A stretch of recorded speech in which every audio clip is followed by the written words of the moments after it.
بسم الله الرحمن الرحيم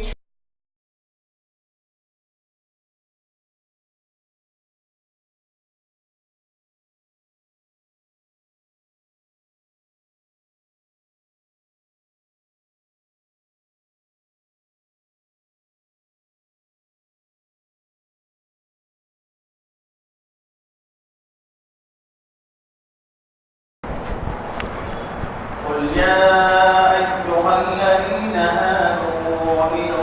زعمتم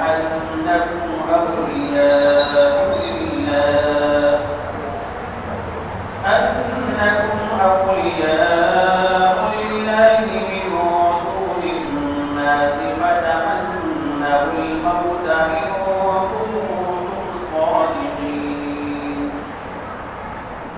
ولا يتمنونه أبدا بما قدمت أيديهم والله عليم بالظالمين قل إن الموت الذي تفرون منه فإنه ملاقيكم ثم تردون إلى عالم الغيب والشهادة فينبئكم بما كنتم تعملون